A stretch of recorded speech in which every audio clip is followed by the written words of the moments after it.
نحمدہ ونصلی علی رسولہ الکریم۔ محترم دوستو، اسلامک چینل انجینئر خرم علی پر خوش آمدید۔ فہم اسلام کورس کے سلسلے میں آج ہمارا سبق ہے حسد۔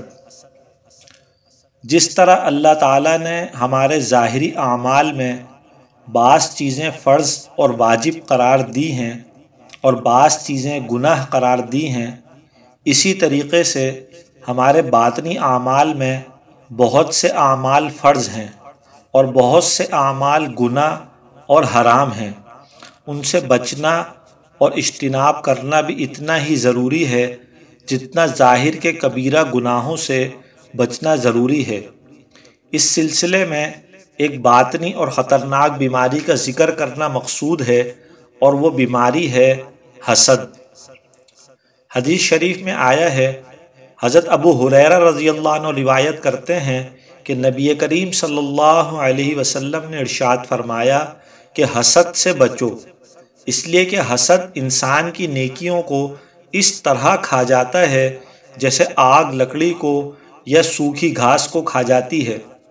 راوی کو شک ہے کہ آپ صلی اللہ علیہ وسلم نے لکڑی کا لفظ بیان فرمایا تھا یا سوکھی گھاس کا، یعنی جس طرح آگ سوکھی لکڑی یا سوکھی گھاس کو لگ جائے تو وہ اس کو بھسم کر ڈالتی ہے، ختم کر دیتی ہے، اسی طرح اگر کسی شخص میں حسد کی بیماری ہو تو وہ اس کی نیکیوں کو کھا جاتی ہے۔ حضرت زبیر رضی اللہ عنہ سے روایت ہے کہ رسول اللہ صلی اللہ علیہ وسلم نے فرمایا کہ اگلی امتوں کی مہلک بیماری یعنی حسد اور بغض تمہاری طرف چلی آ رہی ہے، یہ بالکل صفایا کر دینے والی اور مونڈ دینے والی ہے۔ پھر اپنا مقصد واضح کرتے ہوئے آپ صلی اللہ علیہ وسلم نے فرمایا، میرے اس کہنے کا یہ مقصد نہیں کہ یہ بالوں کو مونڈنے والی ہے، بلکہ یہ مونڈتی ہے اور بالکل صفایا کرتی ہے دین کا۔ حسد کی حقیقت یہ ہے کہ ایک شخص نے دوسرے کو دیکھا کہ اس کو کوئی نعمت ملی ہوئی ہے، چاہے وہ نعمت دنیا کی ہو یا دین کی، اس نعمت کو دیکھ کر اس کے دل میں جلن اور کڑھن پیدا ہو کہ اس کو یہ نعمت کیوں مل گئی، اور دل میں یہ خواہش ہو کہ یہ نعمت اس سے چھن جائے۔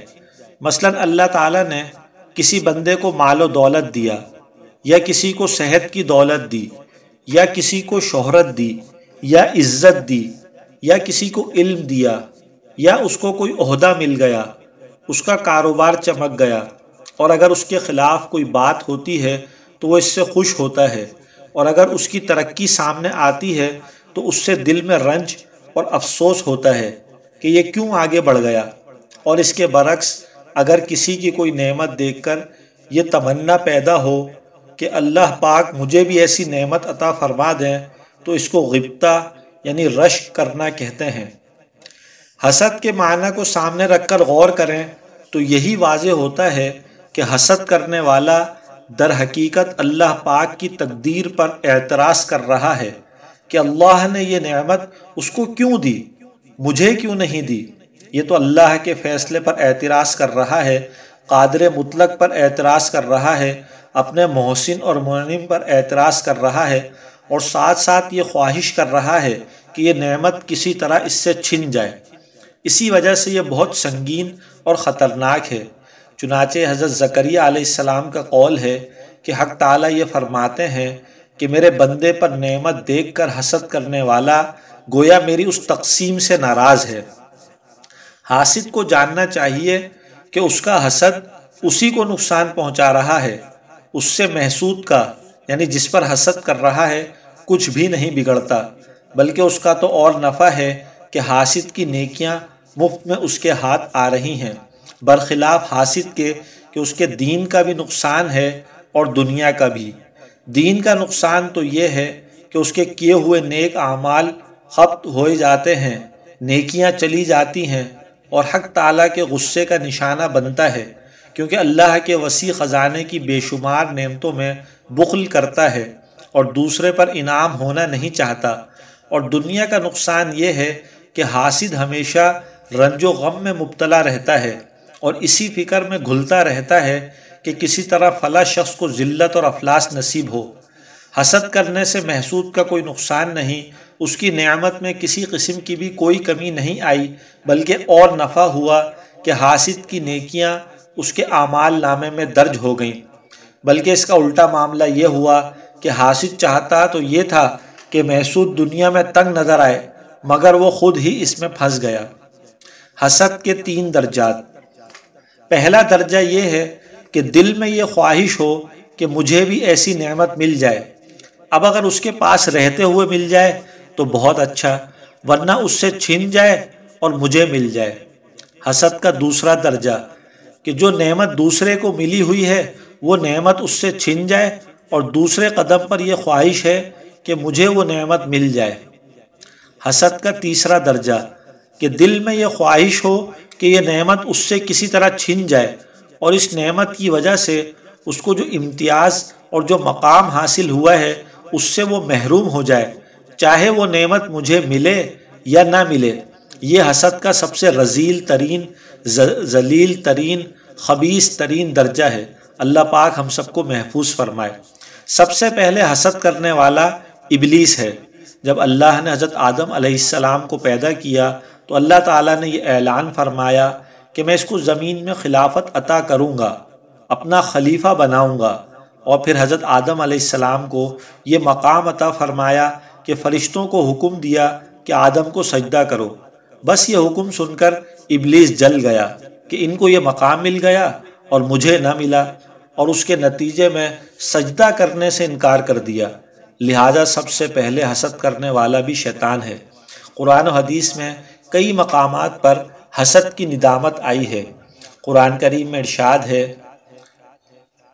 کیا لوگ دوسروں پر حسد کرتے ہیں؟ اللہ تعالیٰ نے اپنی نعمت دوسروں کو عطا کر دی، اب یہ لوگ اس پر حسد کر رہے ہیں اور جل رہے ہیں۔ یہ حسد ایسی بری بیماری ہے جو نہ صرف آخرت میں انسان کو ہلاک کرنے والی ہے بلکہ دنیا کے اندر بھی انسان کے لیے مہلک ہے۔ لہٰذا اس کے ذریعے دنیا کا بھی نقصان ہے اور آخرت کا بھی نقصان، اس لیے کہ جو شخص دوسرے سے حسد کرے گا وہ ہمیشہ تکلیف اور گھٹن میں رہے گا، اس لیے کہ جب بھی دوسرے کو آگے بڑھتا ہوا دیکھے گا تو اس کو دیکھ کر اس کے دل میں رنج اور غم اور گھٹن پیدا ہوگی، اور اس گھٹن کے نتیجے میں وہ رفتہ رفتہ اپنی صحت کو بھی خراب کر لے گا۔ عربی کا ایک شعر ہے جس کا مفہوم یہ ہے کہ حسد کی مثال آگ جیسی ہے، اور آگ کی خاصیت یہ ہے کہ جب اس کو دوسری چیز کھانے کو ملے تب تو یہ اس کو کھاتی رہے گی۔ مثلا لکڑی کو آگ لگی ہوئی ہے تو وہ آگ لکڑی کو کھاتی رہے گی، لیکن جب لکڑی ختم ہو جائے گی تو پھر آگ کا ایک حصہ خود اس کے دوسرے حصے کو کھانا شروع کر دے گا، یہاں تک کہ وہ آگ بھی ختم ہو جائے گی۔ اسی طرح حسد کی آگ بھی ایسی ہے کہ حسد کرنے والا پہلے تو دوسرے کو خراب کرنے اور دوسرے کو نقصان پہنچانے کی کوشش کرتا ہے، لیکن جب دوسرے کو نقصان نہیں پہنچا سکتا تو پھر حسد کی آگ میں خود جل جل کر ختم ہو جاتا ہے۔ حاسد کو چاہیے کہ یہ تصور کرے کہ اللہ نے اس کائنات میں اپنی خاص حکمتوں اور مصلحتوں سے انسانوں کے درمیان اپنی نعمتوں کی تقسیم فرمائی ہے۔ کسی کو کوئی نعمت دے دی تو کسی کو کوئی نعمت، کسی کو صحت کی نعمت دے دی تو کسی کو مال و دولت کی نعمت دے دی، کسی کو عزت کی نعمت دے دی، کسی کو حسن و جمال کی نعمت دے دی، کسی کو چین و سکون کی نعمت دے دی، اور اس دنیا میں کوئی انسان ایسا نہیں ہے جس کو کوئی نہ کوئی نعمت میسر نہ ہو اور نہ کسی تکلیف میں مبتلا نہ ہو۔ اس لیے اللہ نے اس کائنات میں 3 عالم پیدا فرمائے ہیں۔ ایک عالم وہ ہے جس میں راحت ہی راحت ہے، تکلیف کا گزر نہیں، رنج و غم کا نام و نشان نہیں، وہ ہے جنت کا عالم۔ اور ایک عالم بالکل اس کے مقابل میں ہے جس میں تکلیف ہی تکلیف ہے، غم ہی غم ہے، صدمہ ہی صدمہ ہے، راحت اور خوشی کا وہاں گزر اور نام و نشان نہیں، وہ ہے جہنم کا عالم۔ تیسرا عالم وہ ہے جو دونوں سے مرکب ہے، جس میں خوشی بھی ہے، غم بھی ہے، راحت بھی ہے، تکلیف بھی ہے، وہ ہے عالم دنیا۔ اس عالم دنیا کے اندر کوئی انسان ایسا نہیں ملے گا جو یہ کہے کہ مجھے ساری زندگی کبھی کوئی تکلیف پیش نہیں آئی، اور نہ کوئی ایسا انسان ملے گا جس کو کبھی کوئی راحت اور خوشی حاصل نہ ہوئی ہو۔ یہاں پر ہر خوشی کے اندر رنج کا کانٹا بھی لگا ہوا ہے اور ہر تکلیف کے اندر راحت بھی پوشیدہ ہے۔ نہ یہاں کی راحت خالص ہے اور نہ یہاں کی تکلیف خالص ہے۔ اردو کے اندر مثل مشہور ہے کہ اللہ تعالیٰ گنجے کو ناخن نہ دے۔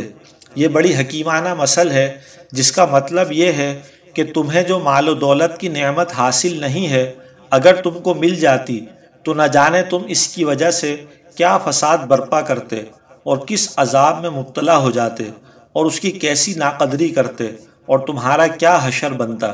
اب اگر اللہ نے یہ نعمت تمہیں نہیں دی تو کسی مصلحت کی وجہ سے نہیں دی ہے۔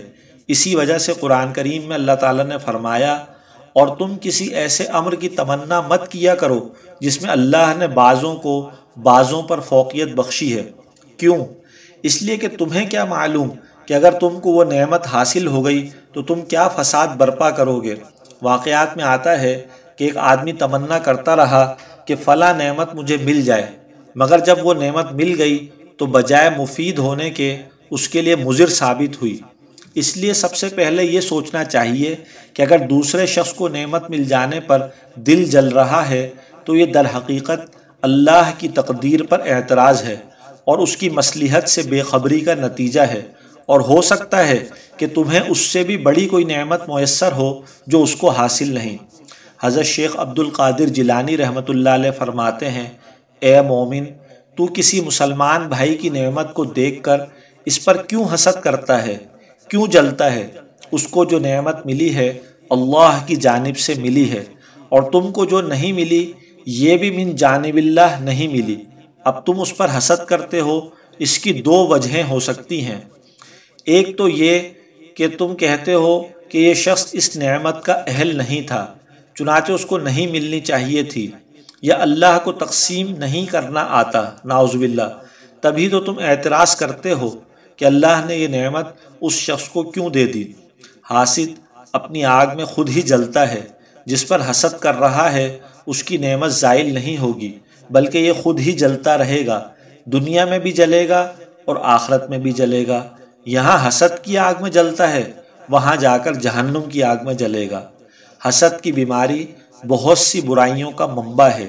جب اس کو کسی پر حسد ہوگا تو لوگوں کے سامنے اس کی برائی بیان کرے گا تاکہ لوگوں کے دل میں اس کی عزت نہ رہے، کیونکہ یہ سمجھے گا کہ لوگوں کے دل میں اس کی عزت ہے، میری نہیں۔ اس نعمت کی وجہ سے اس کو نیچا گرانا چاہے گا تو اس کی برائیاں کرے گا، اس کو کوئی نہ کوئی ایذا پہنچانے کی کوشش کرے گا، اس کو کسی نہ کسی طرح ستائے گا۔ یہ وہ تمام افعال ہیں جن کی وجہ سے یہ غضب الہی کا مورد بنے گا۔ کسی مسلمان کی غیبت کرنا بھی کبیرہ گناہ ہے، کسی مسلمان کو ایذا پہنچانا بھی کبیرہ گناہ ہے۔ یہ نہ کوئی تہمت تراشے گا، کوئی نہ کوئی بات بنائے گا، لوگوں کے ذہن کو اس کی طرف سے پھیرنے کے لیے کوئی نہ کوئی افسانہ تراشے گا، تو غیبت، بہتان تراشی اور ایذا رسانی جیسے گناہ اس حسد سے پیدا ہوتے ہیں۔ اسی بنا پر حدیث شریف میں رسول اللہ صلی اللہ علیہ وسلم نے فرمایا، حسد سے بچو، کیونکہ حسد نیکیوں کو اس طرح کھا لیتا ہے جس طرح آگ لکڑیوں کو کھا لیتی ہے۔ یہ حاسد بیچارہ حسد میں مشغول ہے کہ اول تو اس سے نیکیاں کی ہی نہیں جائیں گی۔ جس شخص کو فیصلہ خداوندی پر اعتراض ہو وہ نیکی کیا کرے گا؟ جو شخص اللہ سے ناخوش ہو اسے اطاعت اور عبادت کی توفیق کیسے ہوگی؟ وہ تو آگ میں جلے گا، اور پھر حسد کرنے کی وجہ سے اس سے گناہ سرزد ہوں گے، کسی مسلمان کی غیبت کرنے کے، اس پر بہتان لگانے کے، اس کو ستانے کے، اس کے خلاف تدبیر کرنے کے، لوگوں کو برگشتہ کرنے کے۔ اور آخرت کا اصول یہ ہے کہ جتنی کسی مسلمان کی برائی کرے گا، اس کو ستائے گا، قیامت کے دن اس کی اتنی نیکیاں لے کر مظلوم کو دلوا دی جائیں گی۔ حدیث شریف میں آتا ہے کہ ایک مرتبہ حضور صلی اللہ علیہ وسلم نے صحابہ کرام رضی اللہ عنہم سے پوچھا، بتاؤ حقیقی مفلس کون ہے؟ صحابہ رضی اللہ عنہ نے عرض کیا کہ مفلس وہ ہے جس کے پاس پیسے نہ ہوں۔ آپ صلی اللہ علیہ وسلم نے فرمایا، نہیں، یہ حقیقی مفلس نہیں، بلکہ حقیقی مفلس وہ ہے جو اپنے نامہ اعمال میں بہت ساری نیکیاں، بہت ساری نمازیں، بہت سارے روزے، بہت ذکر و اذکار لے کر دنیا سے جائے گا، لیکن جب قیامت کے روز اللہ تعالیٰ کے پاس حساب و کتاب کے لیے حاضر ہوگا تو وہاں پر لوگوں کی بھیڑ لگی ہوئی ہوگی۔ ایک کہے گا کہ اس نے میرا فلاں حق پامال کیا تھا، دوسرا کہے گا اس نے میرا فلاں حق ضائع کیا، تیسرا کہے گا اس نے میرا فلاں حق دبایا تھا۔ اب وہاں کی کرنسی یہ نوٹ تو ہوں گے نہیں کہ ان کو دے کر حق پورا کر دیا جائے، وہاں کی کرنسی تو نیکیاں ہیں۔ چنانچہ اللہ تعالیٰ حکم فرمائیں گے کہ ان لوگوں کے حقوق کے بدلے میں اس شخص کی نیکیاں دے دی جائیں۔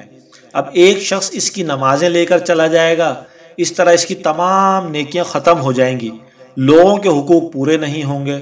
چنانچہ اللہ تعالیٰ فرمائیں گے کہ جب نیکیاں ختم ہو گئیں تو صاحب حقوق کے گناہ اس کے اعمال نامے میں ڈال کر ان کے حقوق ادا کرو، جس کا نتیجہ یہ ہوگا کہ جب آیا تھا تو اس وقت اعمال نامہ نیکیوں سے بھرا ہوا تھا، اور جب واپس جا رہا ہے تو نہ صرف یہ کہ خالی ہاتھ ہے بلکہ گناہوں کا بوجھ اپنے ساتھ لے جا رہا ہے۔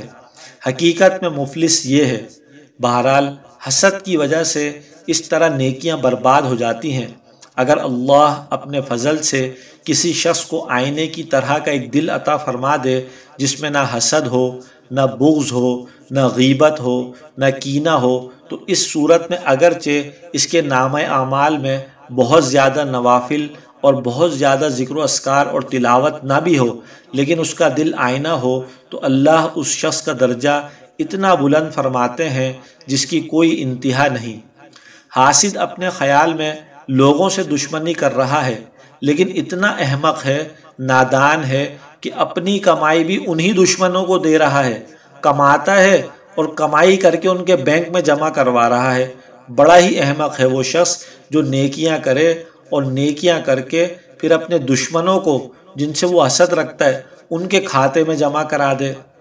اپنے خیال میں یہ ان کی برائی کر رہا ہے، ان کی غیبت کر رہا ہے، ان کو گرانا چاہتا ہے، ان کو ایذا دینا چاہتا ہے، کبھی ان کے خلاف خفیہ سازشیں کرتا ہے۔ بعض لوگ تعویذ گنڈے کرتے ہیں، بعض لوگ ٹونے ٹوٹکے کرتے ہیں اور بعض جادو کرتے ہیں۔ اس کا کام نہ ہو، یہ سب اس بیماری کی شاخیں ہیں جو اپنے اندر ہے، یعنی حسد کی بیماری جو کہ تمہاری نیکیوں کو کھا رہی ہے۔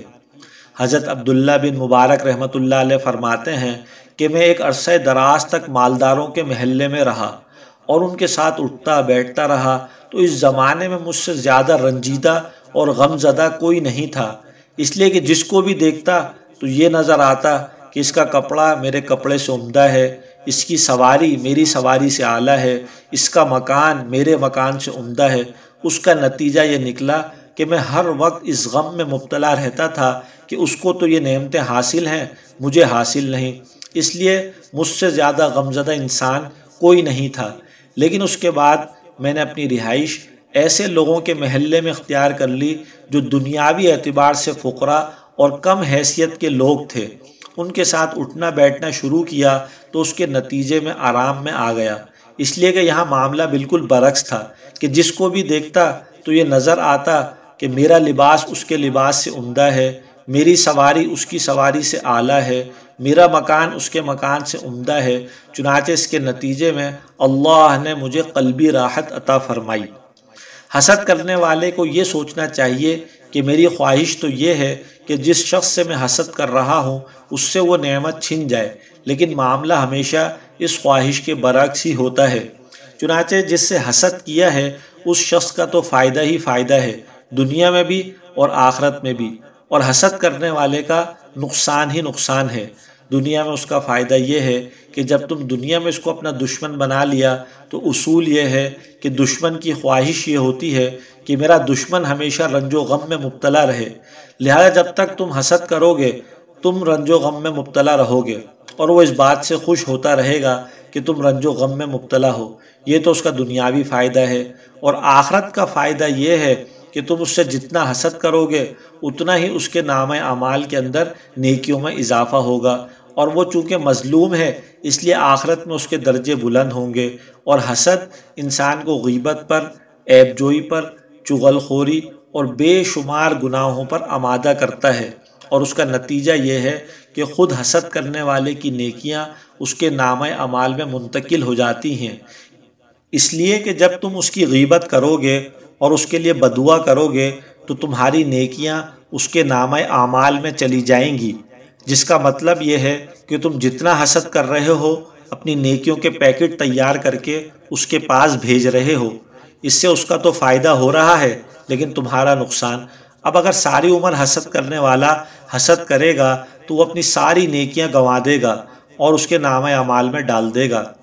حضرت ڈاکٹر عبدالحی رحمۃ اللہ علیہ فرماتے ہیں کہ اللہ کے بندے، تو کسی مسلمان پر حسد کیوں کرتا ہے؟ اس کو نعمت اللہ نے عطا فرمائی ہے۔ اگر تجھ کو اس پر اعتراض ہے کہ اللہ نے اس کو نعمت کیوں عطا فرمائی ہے تو تو شیطان کا چھوٹا بھائی ہے، اس لیے کہ اس نے بھی یہی اعتراض کیا تھا۔ تیری ضد اس شخص کے ساتھ نہیں بلکہ اللہ کے ساتھ ہے۔ تو دشمنی اس کے ساتھ نہیں کر رہا بلکہ دشمنی اللہ سے کر رہا ہے۔ اور اگر تجھے یہ شکایت ہے کہ یہ نعمت مجھے کیوں نہیں دی گئی تو اس میں دو قباحتیں ہیں۔ ایک یہ کہ تجھ کو اللہ پر اعتراض ہے کہ اللہ نے تیرے ساتھ ناانصافی کی ہے جو علم و حکمت پر مبنی ہے، تم کون ہوتے ہو دخل دینے والے؟ حضرت ڈاکٹر عبدالحی رحمۃ اللہ علیہ بہت اچھی بات فرمایا کرتے تھے کہ تم دوسروں کی طرف دیکھتے ہی کیوں ہو؟ تم یہ دیکھو کہ اللہ کا معاملہ میرے ساتھ کیسا ہے، زید کے ساتھ یہ ہے، بکر کے ساتھ یہ ہے، تم لوگوں کے بکھیڑے میں پڑتے ہی کیوں ہو؟ تم یہ دیکھو میرے ساتھ اللہ کا معاملہ کیا ہے۔ کوئی ضرورت ہے تو اللہ سے مانگو، اس کا دربار کھلا ہوا ہے، اللہ کا دروازہ کبھی بند نہیں ہوتا، اور تمہاری زبان بھی چلتی ہے اللہ کے فضل سے، گونگی نہیں ہے، تمہارے ہاتھ بھی پھیلانے کے لیے موجود ہیں۔ اللہ کے سامنے ہاتھ کیوں نہیں پھیلاتے؟ کیوں اللہ سے نہیں مانگتے؟ وہ بخیل نہیں کہ تمہیں نہیں دے گا۔ اگر اس بات پر نظر ہو جائے کہ لوگوں سے کیا واسطہ، مجھے تو یہ دیکھنا ہے کہ میرے ساتھ اللہ کا کیا معاملہ ہے، تو ہماری ساری بیماریوں کا علاج ہو جائے۔ آدمی کسی کے پاس نعمت دیکھ کر کیوں حسد کرے، بلکہ اس کو چاہیے کہ اس کے لیے دعائے برکت کرے کہ اللہ اس میں اور برکت عطا فرمائے۔ حضرت حکیم الامت نور اللہ مرقدہ ارشاد فرماتے ہیں، حسد کا علاج یہ ہے کہ جس سے حسد ہو اس کے لیے ترقی کی خوب دعا کرے اور اس کے ساتھ احسان بھی کرتا رہے، خواہ مال سے ہو یا بدن سے یا دعا سے، چند دنوں میں حسد دور ہو جائے گا۔ اسی طرح جس سے حسد ہو لوگوں کے سامنے اس کی تعریف کرو۔ اس کی تعریف کرنے کو جی تو نہیں چاہے گا، جی تو یہ چاہے گا کہ اس کی برائی کروں، لیکن برائی نہ کرو بلکہ تعریف کرو۔ اس میں تکلف سے کام لینا پڑے گا اور نفس کی خواہش اور چاہت کے خلاف کرنا پڑے گا۔ اسی کا نام مجاہدہ ہے۔ اس مجاہدے کی برکت سے رفتہ رفتہ حسد کی بیماری انشاءاللہ جاتی رہے گی۔ حسد کی بیماری دراصل احساس کمتری کی شاخ ہے۔ اصل میں آدمی جب سمجھتا ہے کہ اسے چھوٹا بنا دیا گیا اور دوسرا بڑا بن گیا یا بنا دیا گیا تو قدرتی طور پر حسد پیدا ہوتا ہے۔ یہ کمظرفی کی علامت ہے۔ آدمی کا حوصلہ بلند ہو تو پھر دوسرے پر حسد نہیں آتا۔ حضرت عبداللہ بن عمر بن عاص رضی اللہ عنہ فرماتے ہیں کہ ایک مرتبہ ہم حضور صلی اللہ علیہ وسلم کی خدمت میں مسجد نبوی میں بیٹھے ہوئے تھے۔ آپ صلی اللہ علیہ وسلم نے فرمایا کہ ابھی جو شخص مسجد میں اس طرف سے داخل ہوگا وہ جنتی ہے۔ ہم نے اس طرف کو نگاہ اٹھائی تو تھوڑی دیر میں ایک صاحب مسجد نبوی میں اس طرح داخل ہوئے کہ ان کے چہرے سے وضو کا پانی ٹپک رہا تھا اور بائیں ہاتھ میں جوتے اٹھائے ہوئے تھے۔ ہمیں ان پر بہت رشک آیا۔ حضور علیہ السلام نے ان کے جنتی ہونے کی بشارت دی۔ حضرت عبداللہ بن عمر رضی اللہ عنہ فرماتے ہیں کہ جب مجلس ختم ہو گئی تو میرے دل میں خیال آیا کہ میں ان کو قریب جا کر دیکھوں کہ ان کا کون سا ایسا عمل ہے جس کی بنیاد پر حضور علیہ السلام نے اتنے اہتمام سے ان کے جنتی ہونے کی بشارت دی ہے۔ چنانچہ جب وہ اپنے گھر جانے لگے تو میں بھی ان کے پیچھے پیچھے ساتھ چلا گیا اور راستے میں ان سے کہا کہ میں 2-3 روز آپ کے گھر میں گزارنا چاہتا ہوں۔ انہوں نے اجازت دے دی اور میں ان کے گھر چلا گیا۔ جب رات ہوئی اور بستر پر لیٹا تو ساری رات میں بستر پر لیٹ کر جاگتا رہا، سویا نہیں، تاکہ میں یہ دیکھوں کہ رات کے وقت وہ کون سا عمل کرتے ہیں۔ لیکن ساری رات گزر گئی، وہ اٹھے ہی نہیں، پڑے سوتے رہے، تہجد کی نماز بھی نہیں پڑھی اور فجر کے وقت اٹھے۔ اس کے بعد میں نے دن بھی ان کے پاس گزارا تو دیکھا کہ پورے دن میں بھی انہوں نے کوئی خاص عمل نہیں کیا، نہ نوافل، نہ ذکر و اذکار، نہ تسبیح، نہ تلاوت۔ بس جب نماز کا وقت آتا تو مسجد میں جا کر نماز پڑھ لیتے۔ جب 2-3 روز میں نے وہاں رہ کر دیکھ لیا کہ یہ تو کوئی خاص عمل نہیں کرتے، تو میں نے ان سے عرض کیا کہ اصل میں بات یہ ہے کہ حضور علیہ السلام نے آپ کے جنتی ہونے کی بشارت دی ہے، تو میں آپ کا وہ عمل دیکھنے کے لیے آیا تھا کہ وہ آپ کا وہ کون سا عمل ہے جس کی وجہ سے اللہ نے آپ کو یہ مقام عطا فرمایا۔ لیکن میں نے 2-3 دن آپ کے پاس رہ کر دیکھ لیا کہ آپ کو کوئی خاص عمل نہیں کرتے، صرف فرائض اور واجبات ادا کرتے ہیں اور معمول کے مطابق زندگی گزارتے ہیں۔ انہوں نے جواب دیا کہ اگر حضور علیہ السلام نے میرے لیے بشارت دی ہے تو یہ میرے لیے بڑی نعمت ہے، اور مجھ سے کوئی عمل تو ہوتا نہیں اور نہ نوافل زیادہ پڑھتا ہوں، لیکن ایک بات ہے، وہ یہ کہ کسی شخص سے حسد اور بغض کا میل کبھی دل میں نہیں آیا۔ شاید اس بنا پر اللہ نے مجھے اس بشارت کا مصداق بنا دیا ہو۔ بعض روایت میں آتا ہے کہ یہ صاحب حضرت سعد بن وقاص رضی اللہ عنہ تھے، جو عشرۂ مبشرہ میں سے ہیں۔ ان کے اعمال میں بہت زیادہ نوافل اور ذکر و اذکار تو نہیں، لیکن دل حسد اور بغض سے پاک ہے۔ دوسرے سے حسد اور بغض سے اپنے دل کو آئینے کی طرح پاک اور صاف رکھا ہوا ہے۔ اللہ تبارک و تعالی ہم سب کو حسد کی بیماری سے محفوظ فرمائے، آمین۔